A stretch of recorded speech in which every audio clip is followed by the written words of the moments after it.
Hey everyone, it's Nightlight9, and in this video, I'm going to be going through the new dungeon ranking event, Mount Nibel. It just came out this morning or last night, and as you can see here, I was able to get a score of about 2.4 million. This is going to be a run with the score boosts added, so we'll kind of get into that. And we'll go ahead and look at the team. Now, first thing I want to point out is don't be intimidated by the 233,000 power. First, this is just kind of the natural account progression from somebody who's played since day one. And as I said, I'm going to be taking the score boosts. If you don't take the score boosts, you could do this with a significantly less powerful team because the score boosts, almost all of them take away your defense and your attack and all those types of things. Plus, you'll see that really there's not a whole lot of fancy things going on. I'll go ahead and start with Cloud. So Cloud's in here mostly to deal with the lightning enemies. I'm not using anyone with Earth, and the reason is I don't really have a lot of it. I didn't go for Lucia's weapon or her garb, so I'm just kind of bypassing Earth and using Ice and Lightning in this. So we're using Mirasame. I just got it to OB6 like within the last week, and I've been going for the parts for that every time I can. So we're using that for physical attack, boost lightning potency. We're using Zidane's sword just to give him some more physical attack and boost his physical attack buff. One of the things also to note is that most of the bosses in here, I think magical attacks are generally more effective, or at least there's some bosses that can be, have their magic defense debuffed but not physical. So that is one thing we are giving up with Cloud. I've got the 11 Blade Arcanum with the Mirasame Battle Garb, so we are really going all in on his lightning. Sub-equipment, I'm using Crystal Gloves for HP and Lightning. I'm using Killer Hornet for physical ability potency and physical attack, and Amaranth's Claws for physical ability potency. And what that ultimately gives us here is Lightning Potency level 5 and Boost Physical Ability Potency level 4. So that's kind of what we're at, and 3,400, which is pretty good physical attack. Other than that, the only sigil that I'm bringing whatsoever is Triangle Sigil. It's not something I'm ever focusing on in any of these fights, so mostly these are all stat sticks, with the exception of I do have Triangle Sigil, and it does have the extra sigil break. Coming over to Sephiroth, he is our main ice damage dealer, and really kind of the main damage dealer generally speaking. He has 3,500 magic attack. He is set up to do magic damage. We've got his edged wings here with, Aerial Frostblade. I just got that to OB6 like within the last 3 weeks, and then randomly got another copy of it. Prototype Crimson Blade here, there's no real reason for this. It just gives me the best overall stats compared to any other weapon I could have stuck in that slot. For sub-equipment, I'm using the Holy Flame Gloves from Tifa just for more ice potency, and that's it. The boost physical attack isn't really necessary. I mean, I guess it does help for Shiva damage, but other than that, it's really just because it's that next highest ice potency I have. These are both the free weapons, and we're using those for magic attack stats, and obviously also give some defense, which doesn't hurt. Again, all stat sticks here, not really concerned. This one here is a Triangle Sigil, which is the only one I'm really focusing on. So that's the Sephiroth build. Last, we have Aerith, and if you notice, I haven't really even worried too much about HP. Both her and Sephiroth have quite low HP pools compared to a lot of content that we've done recently. In fact, even kind of focus on her magic attack ability more than her healing, which is not something I normally do. And that's why Sun Umbrella is in the main instead of Fairy Tail, because I actually just wanted to get her attack stats as good as possible, more going with kind of a glass cannon-y build. And I use Umbrella here with her because of the physical defense and magical defense decrease. Most of the bosses can be debuffed in this way. I believe there is only one boss that I can think of off the top of my head, the brothers, that can't be. We've got earth damage, we've got ice damage. This water right here is just for a heal stat stick, so that's what we're going for. Like I said, I'm not focusing on sigils, and you'll see that through my playthrough. Now, the reason I'm not focusing on sigils is because I'm trying to do enough damage to kill these bosses before the sigil breaks happen or during them, and I think that most of us are going to have the tools to make that happen. If not, bring your circle, bring your triangle, and I think you'll be fine. For sub-equipment on Aerith, this is just for kind of random stats, to be honest, like just trying to give her raw stats, some defense, and this is some HP. This is the only real weapon that I really cared about on her because it gives heal stat, and so that's kind of where we are. So like I said, the team's not really that fancy. Probably the fanciest things that I have are the OB6 Mirasame and the OB6 Edged Wings. And if you didn't have those that high, like I said, this could still definitely work. Probably not with as many score boosts, but it should work. So with all that in mind, this is the team that we'll be using. Real quickly, I will show you the symbol enemy info, and also at the very end when I show my final score sheet, I will also post the general item values so you know kind of what you're working with on that. So Ifrit, Red Dragon, Scorpion Sentinel, Mole Crawler, we see a lot of ice weaknesses, we see a couple lightning, and then we see a couple of earth. And you'll see here, Ifrit's obviously resistant to fire. He only needs, let's say, Triangle Sigil. He can be debuffed as far as his defense goes. Red Dragon, same thing, only needs Triangle Sigil. He can be debuffed almost completely except for physical defense down. These guys can't be debuffed. They're strong against wind. Balor King, weak to earth, resistant to stuff we don't care about. Only sigils necessary are Triangle and Circle. Again, it's recommending magical attacks. Scorpion Sentinel, same kind of thing. He's resistant to fire. And Mole Crawler. So, there you go. And without further ado, we will get into the dungeon. Alright, so starting out, you don't have a choice in the first boss that you fight, so we'll go up here and we will fight the Scorpion. This fight is really simple. I'm not even speeding it up, it just doesn't take very long. I hit him with a Night Bloom to debuff him just to get in a little bit extra damage. After that, it's full DPS, trying to kill him before he gets the tail laser off. And if you're strong enough, you should be able to do this. If you're not, then just switch your stance. It's a single target magic ability. It's not that big of a deal. And then you can finish him off right afterwards. So that is the first boss. And looking at our score, we'll see that it's, just fine, 70,000, pretty good. As far as the buffs go, we're going to take Ice Potency plus 40%. Yes, Score Boost plus 20% would possibly give us the best score, but I am not prepared to take physical and magical hits at 40% this early at the very beginning of the run. Now, there's two different ways you can go. You can go left or you can go right. Either one shuts you off from going back to the other one. So we're going right because we want to take on these twins who, are the Earth guys. We want to take them on early as opposed to later because Earth is not our strong suit. So it'll be, it stands to reason that it would be easier to kill them before they've gotten buffed up, from us killing other symbol enemies. Because if we didn't go right, we would have to fight them like fourth, and that's going to make things way harder. You can probably kill the guy on the right off if you have enough power before they do this big move. If you don't, it hits for like twice as much. So instead of, 1800, it hits for like 3600. Still really not that big of a deal. Just heal up and go back to DPSing. After his defense debuff wears off, he starts a circle sigil break phase. It takes 24, but it's also a really long bar. So you should be able to just kind of DPS through that and then get through him. Here we're going to take score boosts, and that's the first score boost we're taking.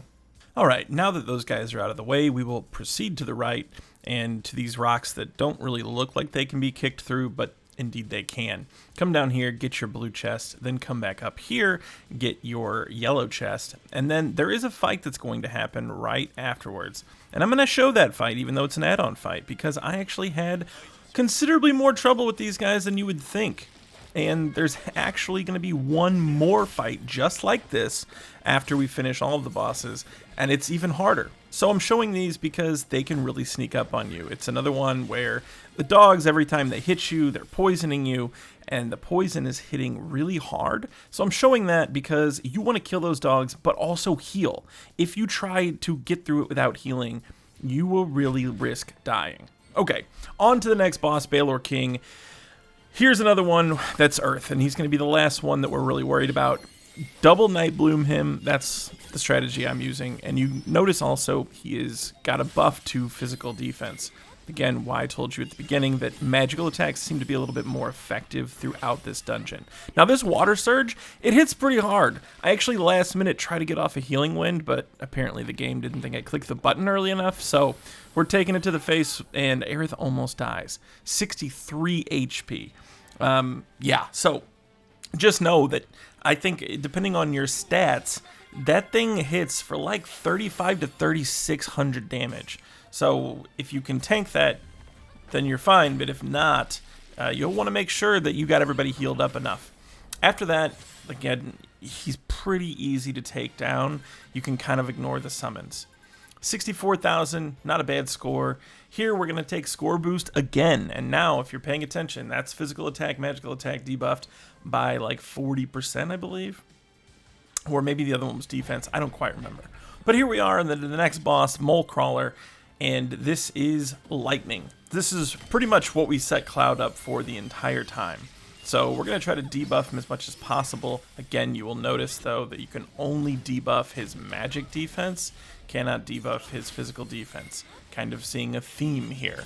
But we'll go ahead and get that off and then immediately cast our summons. We're casting both because I'm fairly certain that we can charge them both back up by the time this fight's done, because this guy seems to be quite tanky. So that's kind of where we are with that. After that, it's just playing the normal game that you're used to playing, where we're going to kind of do a mix of trying to get some damage in, keep everybody healed, etc., etc. His attacks, he doesn't really telegraph them a whole lot, except for there'll almost always be some sort of message that comes up shortly before he decides to do one. So if you're trying to switch your stances to be the most efficient, then you can kind of just, once you see a message, give it about a second delay, then switch over and hit your Karaga. Target confirmed here with this Blazing Ray, and I can tell you right now, it does a lot of damage, but we don't have a way to buff our magic defense up here or to debuff his magic attack, so we're just gonna have to take this to the face. And spoiler alert, this is not going to go well for Cloud. But honestly, that's okay, because the person whose summon we really need to get up for the next fight is Sephiroth's, because this is our last symbol boss before we go and fight Ifrit. So the only person we really care about their summon, I mean, for the most part, is Sephiroth's. So that actually worked out okay, and honestly, you don't really get that penalized for having a party member die. It's still all about how fast you kill the boss. So just keep jamming as much as you can into him. Like I said, he is pretty tanky, but Cloud did enough, so I'm okay with him dying here.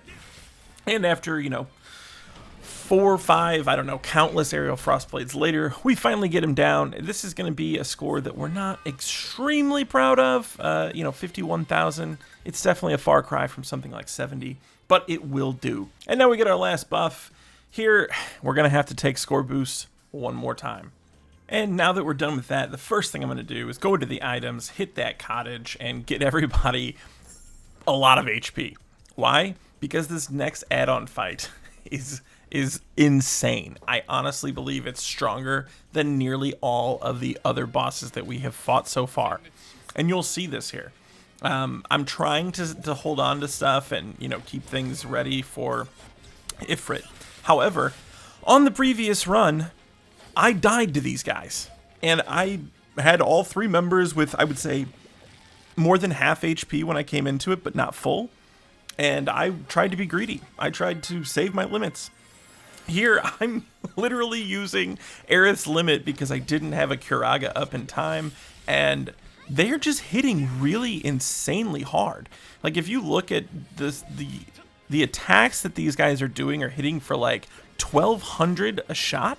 Like 1180, 1190, and they're attacking so quickly with the poison doing 300 damage a tick that I can tell you, I literally got wiped by those guys. I just wasn't ready for it. After that, though, you can go ahead and come up here, and by the way, you do need to go get that last item if you want your score to be the best that it can be. Otherwise, you're not going to get the unused item bonus for having those items. So here we're going to go ahead and use our last items. I'm going to use the magic jelly on Sephiroth because he is my ice damage dealer, and that's going to be the main thing. Now, in the last symbol boss fight, if they had targeted Sephiroth instead of Cloud, which would mean that his summon gauge would not be charged, I would absolutely use an item to charge that here.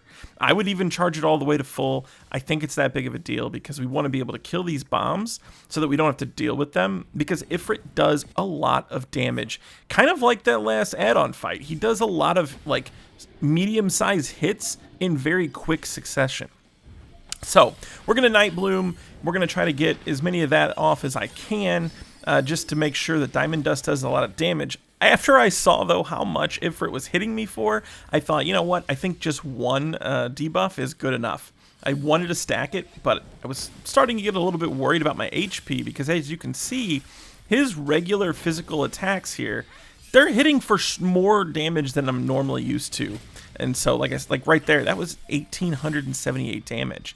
So, anyway, make sure everybody, you know, play the heal game, you know, and keep everybody alive. Charge single target, make sure everybody's healed up, or at least your single target guy is. It's a physical damage, so if you brought a way to buff physical defense, you know, obviously that would be pretty good.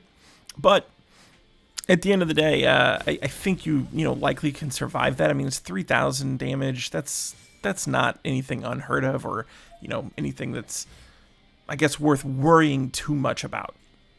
So the next thing he's going to do is eventually start his sigil break. Here we are, Incinerate, and basically you just want to do as much sigil damage as you can. Here I actually was like, you know what? I think I can actually just DPS him without really worrying too much about the sigils, so I start debuffing him and all kinds of things. But mostly I just also knew that Shiva was charging, so that was one of the things I wanted to do here. And it shows the Hellfire dropping, the level. It starts at 5, but the more sigils you break, the more it goes down. I'm not 100% sure why he decided to cast Hellfire here. That bar wasn't ready yet. So that's a mechanic that I just really don't know, and I was just very thankful that it didn't kill my party and one-shot my run right there. I wondered if it maybe had something to do with me using attacks that weren't sigil breaks, but I just really am not sure what that was. Anyway, though, that is the fight, and we got Ifrit down, so pretty happy about that. And our final score is going to be, as you saw earlier, about just under 1.7 million. And here is that score, and I will post the item values point-wise to the right here so that you can pause and use this information and hopefully, help you get the best score possible. Let me know if you found this guide helpful, but just as importantly, let me know if I was off base. I thought that, a team that was even pretty considerably weaker than the one I used could still easily get an S+ without going for the score bonuses. But if that was not the case, if you're struggling with one of the bosses or a few different things in this, let me know. I would be happy to make another guide if that needs to be done. But if not, then I'm happy to have helped. Subscribe for future content. I appreciate everybody's support, and as always, thanks for watching.